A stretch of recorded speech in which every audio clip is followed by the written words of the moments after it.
सुंदर होता है मन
जी माँ। प्रथम सर, अब हमारी फिक्र मत कीजिए, हम बिल्कुल ठीक है। हम आते हैं। इस फूल गोभी को हम चाय किसे मक्खी की तरह प्रथम की जिंदगी से निकाल के बाहर करना चाहते हैं, और ये है कि गुड़ पे मक्खी की तरह आकर प्रथम से चिपकी चिपकी रहती है। राधा को मैं ये बात कैसे बताऊं? अगर उसकी जगह कोई और लड़की भी होती तो मैं उसके लिए भी सेम चीज करता। राधिया, जी दादी। यहाँ आओ। जी हाँ, हमें तुमसे जरूरी बात करनी है। दादी, वो माँ, हमारा मतलब माँ जी ने बुलाया है, हम उनका काम करके आते हैं बस। कोई जरूरत नहीं, बाद में बात करना। आओ हमारे साथ, चलो। राध्या, अरे पता नहीं कब से आवाज लगा रहे, कहाँ चली गई? अरे प्रथम, ये राध्या तुम्हें लेप लगाकर कहाँ गई? माँ, राधा तो आप ही के पास आई थी। हमें तो नहीं मिली। कोई बात नहीं, हम देख।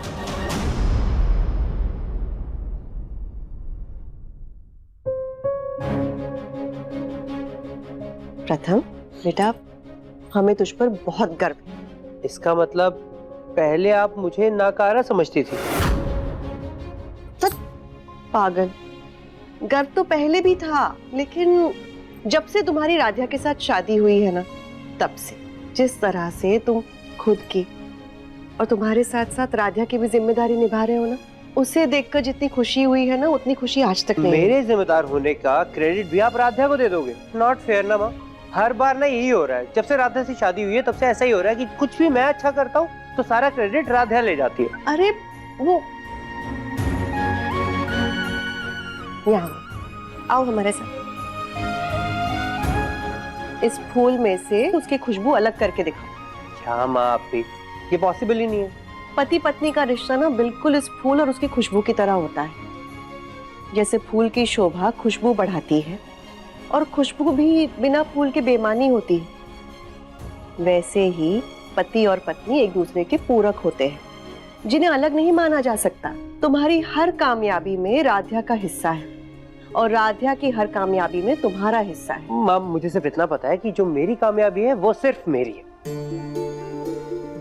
अभी तुम्हें सब समझ में नहीं आ रहा, लेकिन कल जब तुम हमारी उम्र के हो जाओगे और हम नहीं रहेंगे, तब आसमान में देखकर कहना कि माँ आप सही थी। माँ, कैसी बातें कर रहे हो आप? आपको हमेशा मेरे साथ रहना है, वरना मेरा ख्याल कौन रखेगा? इसीलिए तो राधिया जैसी बहू लाए हैं तुम्हारे लिए। माँ, आप फिर शुरू हो गई। और वैसे ना ये बात फैक्ट है, अगर मैं 100 साल जीऊंगा तो आप 200 साल जियोगी। अच्छा जी। पागल। ये राधिया कहीं भी नजर नहीं आ रही। ये लड़की फिर कहाँ चली गई? सोचा था राधिया के हाथों माँ जी को दवाइयाँ दिलवा देंगे, माँ जी के दिल में भी उसके लिए थोड़ी सी हमदर्दी जागेगी। सब जोगी विज्ञानी करी माँ जी, हरि ये ध्यान। आपकी दवा।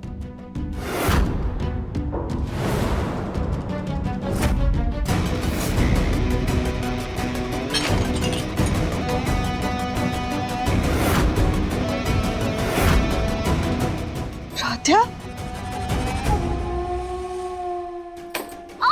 खबरदार, हाथ भी मत लगाना, वरना अंजाम बहुत बुरा होगा।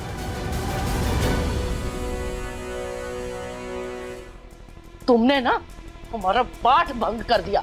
माँ जी आप ये सब क्यों कर रही है? बेचारी की हालत तो देखिए। ये तुम्हें बेचारी नजर आ रही है, और वो जिसकी शादी होते होते रह गई, हमारी पोत बहू निहारिका, उसका दर्द तुम्हें नजर नहीं आ रहा। कभी सोचा है उसकी हालत के बारे में, जिसका पति उसे गैर मर्द के साथ शादी के मंडप में छोड़ के चला गया? इसलिए हमने इसको अपनी नजरों के सामने बांध के रखा है, ताकि ना ये हमारी नजरों से दूर जाएगी और ना ही प्रथम को अपने इशारों पर नचाएगी। सॉरी माँ जी, लेकिन जो कुछ भी हुआ ना उसमें राध्या का कोई दोष नहीं है। और वैसे भी वो हमारी सहेली की बहू है, इसके साथ हम ऐसा व्यवहार नहीं कर सकते।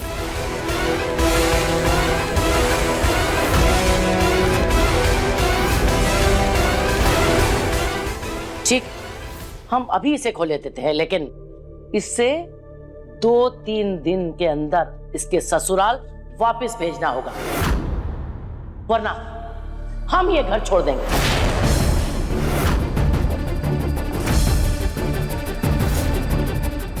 बोलो, मंजूर है?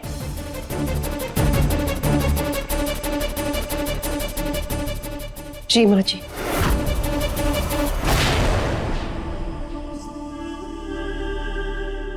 ये सब साफ करो, हम मंदिर में जा रहे हैं पाठ करने। जी।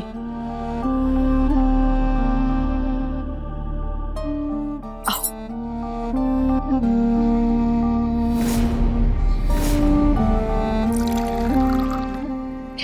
पानी पियो। देखा, उस दिन सच ना बताने का क्या अंजाम भुगत रही हो। सहेली की बहू ऐसा बताया था ना तुमने। अब बताओ कौन से ससुराल भेजे तुम्हें? माँ, हमें नहीं पता था कि दादी की तबीयत के लिए बोला गया झूठ अब तो इतना भारी पड़ जाएगा। अरे जिनकी तबीयत की फिक्र कर रही हो ना इतनी तुम, उनको तुम्हारा नामो निशान तक याद नहीं है, और अब तो उम्मीद भी धुंधली पड़ती जा रही है।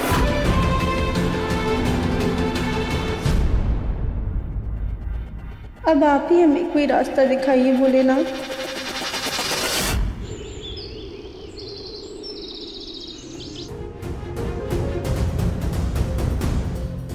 हे भोलेनाथ, आप तो अंतर्यामी हैं, पूरे जग के स्वामी हैं, फिर आप हमारे साथ ऐसा खेल क्यों खेल रहे हैं?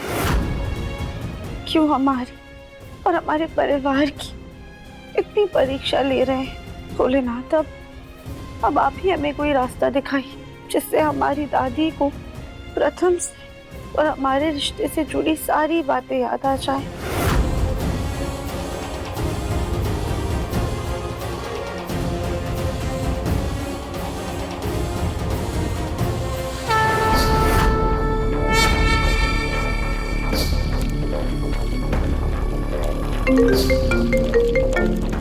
हाँ शीला, बोलो।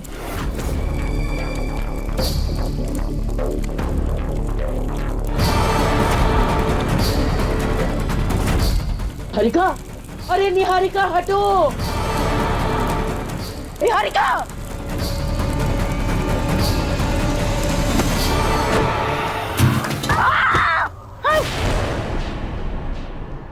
मन अति सुंदर, शाम 7:30 बजे दंगल टीवी पर।